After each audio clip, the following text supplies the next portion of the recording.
What's happening, guys? So I've got to pose a question that you yourself may have already asked, and that is Stellantis trying to sabotage the brand of Dodge? The reason why I'm asking is this. We're coming up on being about a year removed from the final production of the Hemi-powered variants of the Chargers and the Challengers. And to take its place, we were promised the Hurricane Inline 6 variants for the new Charger, both two-door and four-door. But instead, we're getting the EV first. And that's a pretty divisive topic in and of itself, EVs. But why give us the EV first? I mean, think of what Dodge could have done. You've got the new two-door and four-door Chargers powered by both the standard output and the high output variants of the Hurricane Inline 6. This is a perfect opportunity for cross-pollination between the Ram brand and the Dodge brand in terms of promoting this new power plant. It's an opportunity to maybe convince some of the old V8 loyalists that this new power plant is something really to get excited about. And although it doesn't offer up the sound, it still offers up the power and the fury and then some. And Dodge is really good at this type of promotion too. They could have very easily rented out a drag strip and put the Hurricane variant up against its Hemi counterpart and let the chips fall where they may. It would have been an amazing publicity stunt for Dodge to be able to absolutely mix this pot of gumbo up and serve it to their brand loyalists.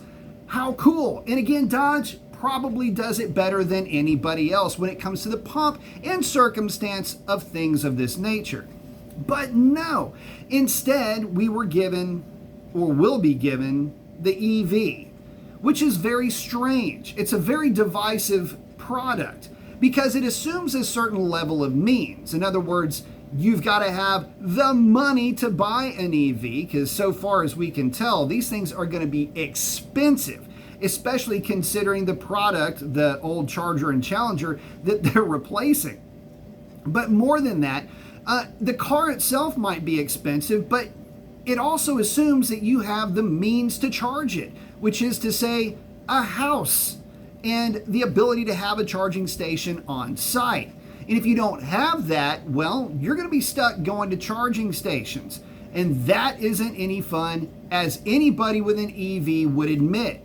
So again, why release this vehicle with no tie-in to the truck whatsoever or any other vehicle that's being powered by a more familiar power plant?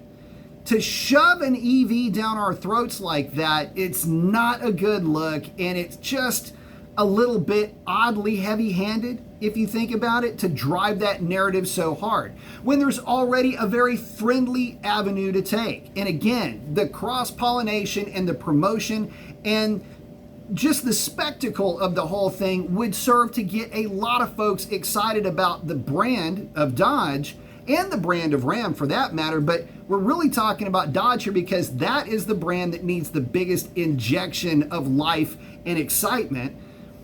I mean, with the Hemi being gone, it's basically like a deflated balloon at this point. A lot of folks have already broken camp.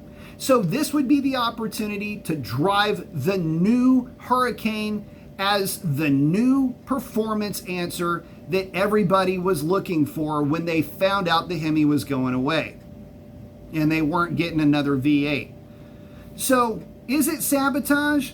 I'm not really sure, but I'd love to hear your opinion of it. Would you be more excited about the Hurricane 6 if it were released first? And if it were also to be paired with other vehicles in more or less a power circus to show you what you can expect from this new, very powerful and very capable engine family.